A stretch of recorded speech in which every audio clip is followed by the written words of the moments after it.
আমরা সংক্ষেপে একটু দেখে নেই আগের ভিডিওতে আমরা কি করেছিলাম। আমরা এরকম অদ্ভুত আকৃতির একটা পাইপ নিয়েছিলাম, তরল পাইপের ভেতর V1 বেগে ঢুকছে ও বামের এই তলের ওপর ডান দিকে P1 চাপ দিচ্ছে। এই অংশের প্রস্থচ্ছেদের ক্ষেত্রফল A1 এবং তরল যখন পাইপ থেকে বের হচ্ছে তখনও ঠিক একই রকম ভ্যারিয়েবল পাওয়া যায়, যেগুলোকে আমরা 2 দিয়ে প্রকাশ করেছি।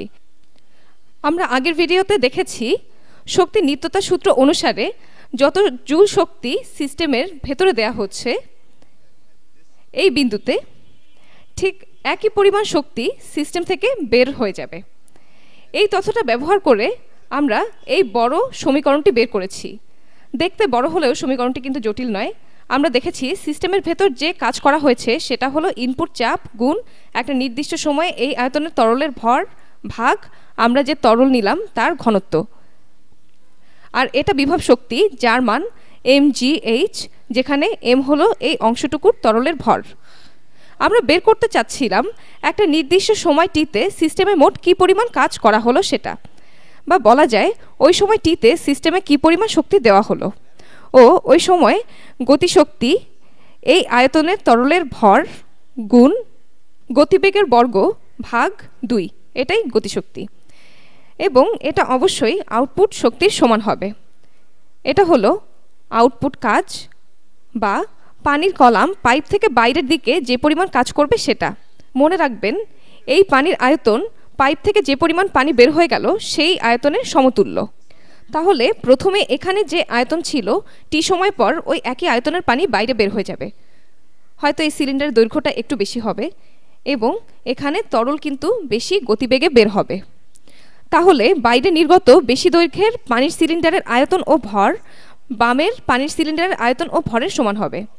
এই তরলের কলাম একই সময়ে যে কাজ করবে তা হলো আউটপুট চাপ গুণ কলামের ভর ভাগ ঘনত্ব। ঘনত্ব একই থাকবে যেহেতু পুরোটুকুতে তরলের ঘনত্ব একই। এখন ডানের কলামের ভর বামের কলামের ভরের সমান, কারণ তরলের আয়তন একই এবং ঘনত্বেরও কোনো পরিবর্তন হয়নি, তাই ভরও একই থাকবে। যদিও এই কলামের বিভব শক্তি বেশি হবে, কারণ এখানের উচ্চতা h2 এখানের উচ্চতা h1 এর চেয়ে বেশি, এবং গতিশক্তি হলো সিলিন্ডারের তরলের ভর গুণ এর বেগের বর্গ ভাগ 2। এটা হলো আউটপুট বিভব শক্তি আর এটা আউটপুট গতিশক্তি, এবং এই দুই পাশ সমান। এই সমীকরণটা এটাকে বলা হয় বার্নৌলিস ইকুয়েশন। এখন আমরা দেখি কিছু রাশি যেগুলো আমাদের বের করার দরকার নেই সেগুলোকে বাদ দেওয়া যায় কিনা।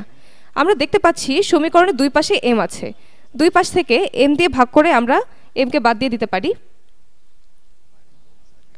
দুই পাশে m দিয়ে ভাগ করে দিলাম। আর কি করা যায়? আমি এখানে হরে ঘনত্ব রাখতে চাই না, তাই সমীকরণের দুই পাশকে ঘনত্ব রো দিয়ে ভাগ করে দেব। উজ্জ্বল রং ব্যবহার করছি। তাহলে কি থাকবে? p ইনপুট চাপ যোগ সব কিছুকে যেহেতু রো দিয়ে গুণ করছি তাই ইনপুট চাপ যোগ রো জি h1 হলো ইনপুট উচ্চতা বা প্রারম্ভিক উচ্চতা যোগ রো ভি স্কোয়ার ভাগ 2। আপনারা ভাবতে পারেন রো ভি মানে তরলের ভর, কিন্তু এখানে ভি আয়তন নয়, বেগ। তাহলে রো ভি স্কোয়ার ভাগ 2 এটা সমান, আমরা দুই পাশে রো দিয়ে গুণ করেছি, এটা ছিল ইনপুট বেগ। তাহলে এটা সমান হবে আউটপুট চাপ যোগ ঘনত্ব গুণ অভিকর্ষজ ত্বরণ গুণ গভীরতা h। মিলিয়ে দেখি সব ঠিক আছে কিনা। ও এখানে 2 হবে, p2 h2 যোগ রো v2 স্কোয়ার বাই 2। এটা বার্নৌলিস ইকুয়েশন ও এখান থেকে আরও বেশ কিছু দরকারি তথ্য পাওয়া যায়। যেমন ধরা যাক এই সমীকরণ থেকে আমরা জানতে পারি, মনে করা যাক এই দুই পাশের উচ্চতা একই, তাহলে মাঝের এই পথটাকে বাদ দিয়ে দেওয়া যায়। যদি উচ্চতা একই বা কনস্ট্যান্ট হয় ও এই বেগটা বেশি হয়, যেহেতু পুরো রাশিটা কনস্ট্যান্ট তাহলে আমার চাপ কিন্তু কমে যাবে।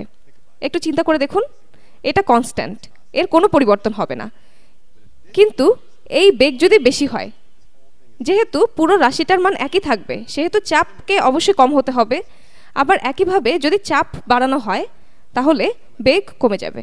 প্রথমটাই বেশি যৌক্তিক, বোঝা যাচ্ছে যে বেগ বেড়ে গেলে চাপ কমে যাবে। এই মূলনীতি ব্যবহার করে কিন্তু প্লেন আকাশে উঠতে পারে। আসুন আমরা এই বার্নৌলিস ইকুয়েশন থেকে দরকারি কিছু বের করার চেষ্টা করি। একটা কথা, এই বার্নৌলিস ইকুয়েশন কিন্তু আপনাদের মুখস্থ থাকতে হবে। এটা মুখস্থ করা তেমন কঠিন কিছু নয়। প্রথমে আছে চাপ, তারপর বিভব শক্তি, কিন্তু ভরের জায়গায় এখানে আছে ঘনত্ব আর এখানে আছে গতিশক্তি। ভরের পরিবর্তে আছে ঘনত্ব। এটা এখানেই থাক, যেহেতু আপনাদের এখনো এটা মুখস্থ হয়নি। বাকি সব কিছুই আমি মুছে দিচ্ছি, সব কিছু মুছে দিচ্ছি। না, আমি আসলে ঠিক এভাবে মুছতে চাইনি। দেখি এটাকে ঠিক করি। আচ্ছা ঠিক আছে, এতেই চলবে। বাকিগুলো মুছে দেই।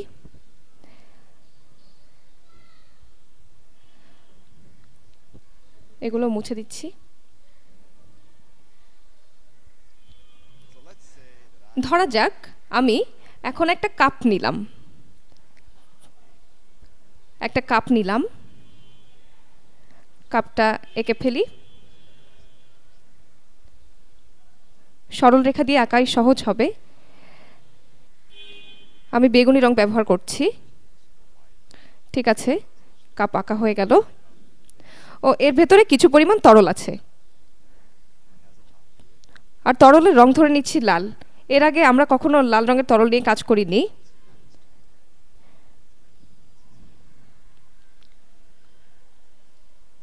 না, আমি ঠিক এরকম করতে চাইনি।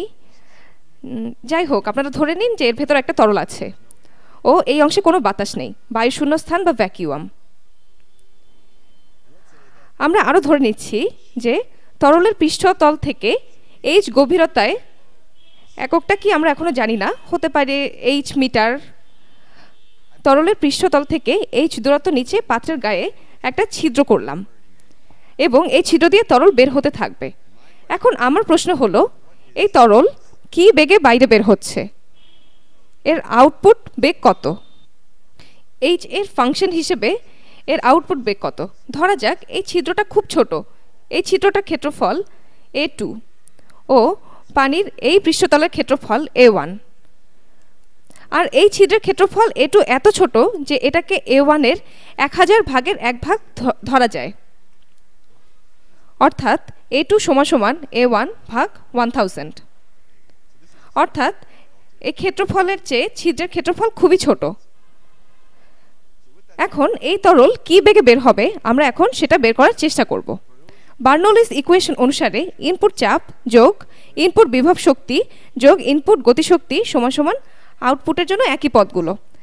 এখানে ইনপুট চাপ কত হবে? এই বিন্দুর ওপরে কোনো তরল বা বাতাস নেই, সুতরাং এই বিন্দুতে চাপ অর্থাৎ ইনপুট চাপ 0 হবে। আর ইনপুট গভীরতা H1 কত? আমি ধরে নিচ্ছি এই ছিদ্রটি করা হয়েছে H সমান সমান 0 উচ্চতায়। তাহলে ইনপুট উচ্চতা H1 সমান সমান হবে H। ঠিক আছে, যদি এটার উচ্চতা 0 হয় তাহলে এটার উচ্চতা হবে H। আর ইনপুট বেগ কত? কন্টিনিউটি ইকুয়েশন থেকে আমরা দেখেছি যে ইনপুট বেগ গুণ ইনপুট ক্ষেত্রফল সমান সমান আউটপুট বেগ গুণ আউটপুট ক্ষেত্রফল। আমরা আরও জানি যে আউটপুট ক্ষেত্রফল ইনপুট ক্ষেত্রফলের 1000 ভাগের 1 ভাগ। এটা এরিয়া 2। তাহলে লেখা যায় ইনপুট বেগ V1 গুণ ইনপুট ক্ষেত্রফল A1 সমান সমান আউটপুট বেগ V2 গুণ আউটপুট ক্ষেত্রফল A2, যেটাকে লেখা যায় A1 ভাগ 1000। এখন আমরা দুই পাশ থেকে A1 দিয়ে ভাগ করে দিতে পারি। সুতরাং ইনপুট বেগ V1 সমান সমান V2 ভাগ 1000। তাহলে বার্নৌলিস ইকুয়েশনের বাম পাশের 3টা ইনপুট প্যারামিটার বের হয়ে গেল।